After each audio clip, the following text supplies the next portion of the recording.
Respected guests and fellow Toastmasters, good evening. Good evening. You all know the proverb, all that glitters is not gold.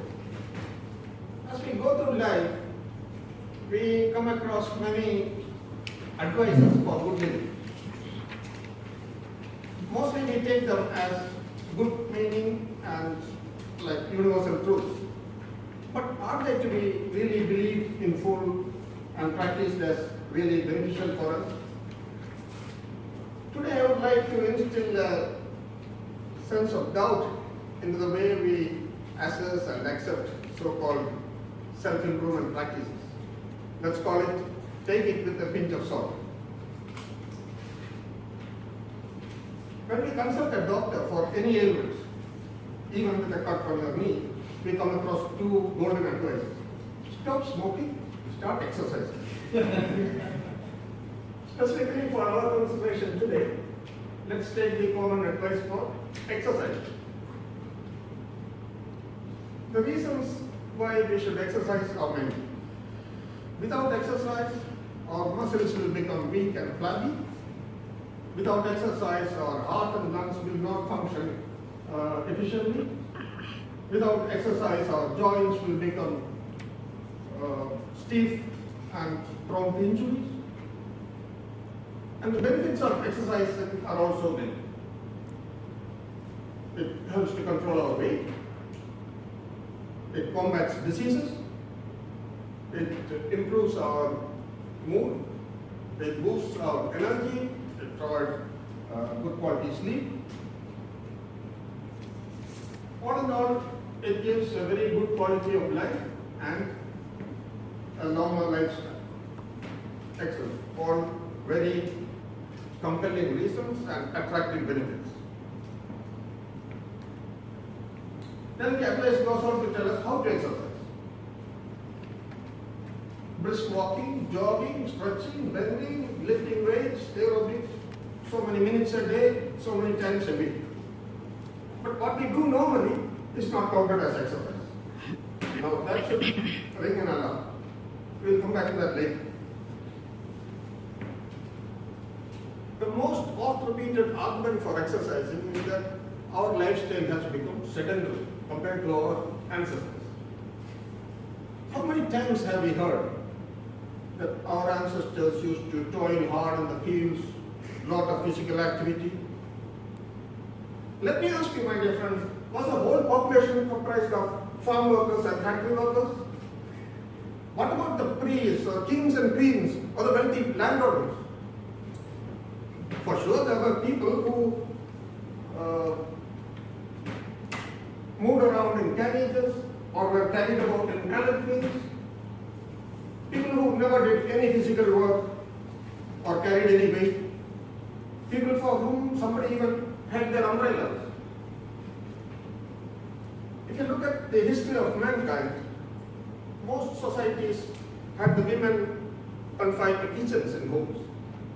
Of course, they did a lot of bending and stretching during their household chores, but they never went for any formal exercise.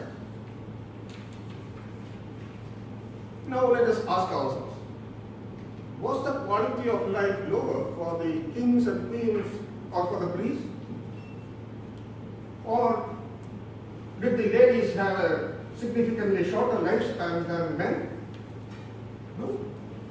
So this sets our mind at rest. We are not so bad after all. We can be tranquil.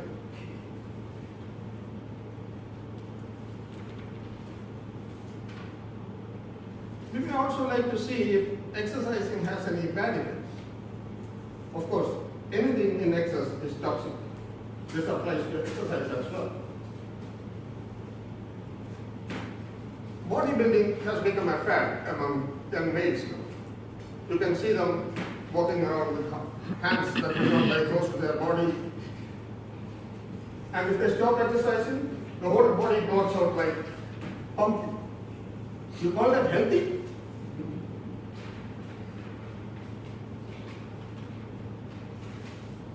As I briefly mentioned earlier, we could also consider why normal work is not considered as exercise.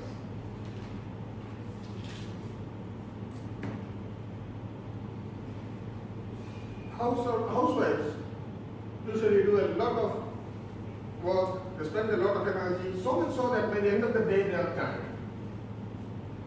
Similarly, if an office clerk or a construction site worker burns his calories during the course of the day, doesn't it mean that his output is matching his intake?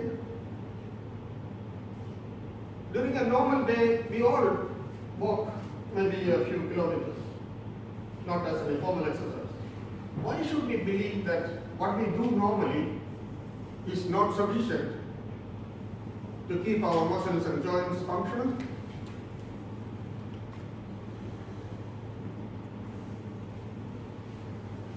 Now, is there something else behind this marketing of exercise?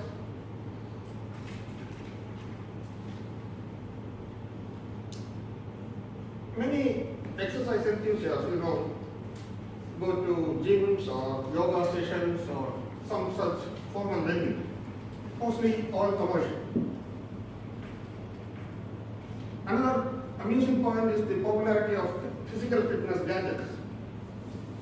Many people buy personal treadmills when they start their exercise regime.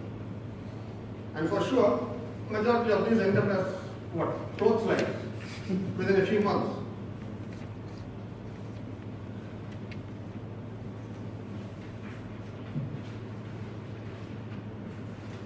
Anyway, exercise is good business for gadget manufacturers, physical fitness centers, or physical trainers. Some people even make a profitable career out of giving lectures or discourses on exercises.